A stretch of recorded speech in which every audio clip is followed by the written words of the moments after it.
This is from Guardians of Human Rights Florida Foundation, the CEO and the President, Zara Maza, Florida. This is going to Mr. Nagathalli Ramesh, the poet, thinker, and agriculturist and social activist. So this is especially from US, from Zara Maza to Nagathalli Ramesh. हृदय से निकलने वाली सच्चे शब्द किसी भाषा, देश या सीमाओं के बंधन में नहीं बंधते। भाषाएं 100 हो सकती हैं, पर भाव एक ही होता है। ये सत्य हर काल और हर देश में समान रूप से जीवित रहता है। कल 8 मई बैंकॉक, थाईलैंड में आयोजित अंतर्राष्ट्रीय परिवार दिवस समारोह इसी सनातन सत्य का साक्षी बना।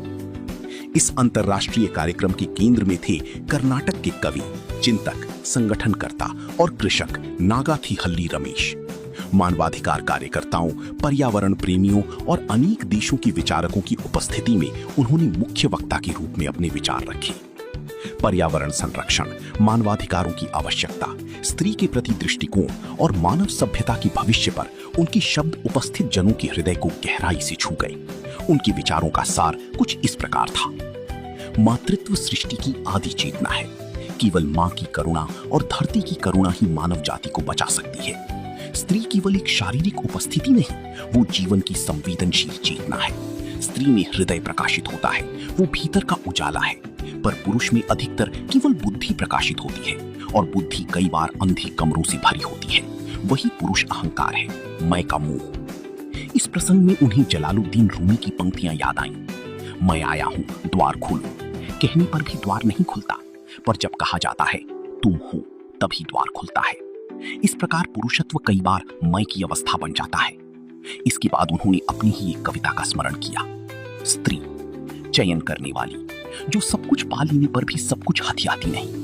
पुरुष, जो कुछ भी मिलता है सबको चख लेने वाला चंचल प्राणी। उसी चंचलता में सभ्यताएं उठी और डूब गईं। उनके बीच बैठी स्त्री पुरुष के भ्रम, सपनों और सिद्धांतों को अपने निर्वाण में सांत्वना देती हुई उसका हाथ पकड़कर एक सभ्यता से दूसरी सभ्यता तक ले जाती है।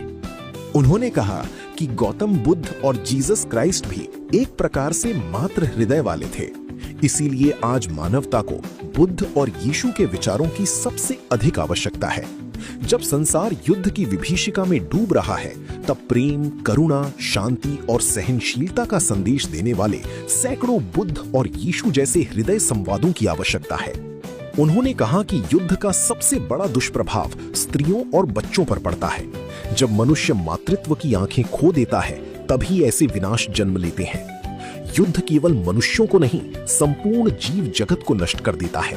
पेड़, नदियां, पशु, पक्षी सब विनाश की आग में झुलसते हैं। फिर भी प्रकृति सब कुछ क्षमा करती हुई आगे बहती रहती है। उन्होंने अपनी कविता की पंक्तियां सुनाई। नदी बहती रही, पर्वतों और पत्थरों को चीरती हुई, कांटे, कीड़े, टूटे कांच के टुकड़े सबको बहाती हुई। पर किसने देखा है उस लाल पड़ चुकी नदी का घायल शरीर? किसने देखी है गहराइयों में तैरती मछलियों की आंसू? सभा में उपस्थित विभिन्न देशों की प्रतिनिधियों को संबोधित करते हुए उन्होंने कहा, हम सब मनुष्य हैं। ये अंतर्राष्ट्रीय परिवार दिवस केवल एक सम्मेलन नहीं, ये पूरी मानवता का प्रतिनिधित्व है। यहाँ भाषा और देशों की सीमाएं समाप्त हो जाती हैं। हम सब एक ही परिवार के सदस्य हैं। उन्होंने भारत की प्राचीन उक्ति वसुधैव कुटुंबकम का उल्लेख किया। संपूर्ण पृथ्वी एक परिवार है। ये विचार बताता है कि धर्म, भाषा, संस्कृति और राष्ट्रों के भेद से ऊपर उठकर समस्त मानवता एक वैश्विक परिवार है। उन्होंने एक और भारतीय प्रार्थना का स्मरण किया। सर्वे जनाः सुखिनो भवन्तु। सभी लोग सुखी हो। चाहे कोई पाकिस्तान से हो, बांग्लादेश से हो या किसी अन्य देश से, हम सब एक ही मानव परिवार के सदस्य हैं। उन्होंने कहा कि जैसे जैसे विश्व सभ्यता विशाल होती जा रही है, वैसे वैसे मनुष्य भीतर से छोटा होता जा रहा है। हम बड़े को देखने में इतनी व्यस्त हैं कि छोटे को भूलती जा रही हैं। आज आवश्यकता इस बात की है कि हम हर छोटे कण को पहचानने की विशालता विकसित करें। चींटी की आंखों में हाथी दिखाई दे सकता है, पर क्या हाथी की आंखों में चींटी दिखाई देती है? चींटी की आंखों में हजारों हाथी दौड़ते हैं। हमें इसी छोटे को खोजने की आवश्यकता है, उन्होंने कहा। थाईलैंड के बारे में बोलते हुए उन्होंने कहा कि ये भूमि जहां गौतम बुद्ध की सबसे अधिक आराधना होती है, उन्हें अत्यंत प्रिय है। प्रेम ही बुद्ध है और बुद्ध ही ममता, उन्होंने कहा। उन्होंने कहा कि वे थाईलैंड को एक अर्थ में मां की भूमि कहना चाहती हैं। कन्नड़ में थाई का अर्थ मां होता है। उनके अनुसार थाईलैंड बुद्ध की मातृ करुणा से भरी भूमि है। उन्होंने कहा कि इस देश में सम्मानित होना उनके लिए गर्व की बात है। साथ ही उन्होंने ये आशा व्यक्त की कि थाईलैंड केवल पर्यटन और मनोरंजन की भूमि के रूप में ही नहीं, बल्कि करुणा और अध्यात्म की महान धरती के रूप में भी विश्व में पहचाना जाए।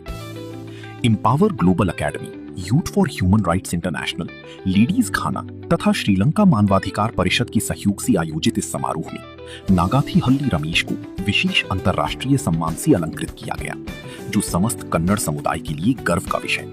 Give respect where we are going to give respect to the women, whether the family or nation or the world is going to shine there.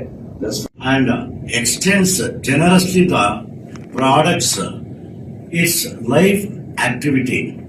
It offers protection to all beings, especially living beings. Offering a shade even to the X-Men who destroy it.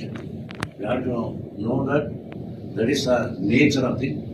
Today we have to, as a woman, as a earth, our mother earth, the same thing.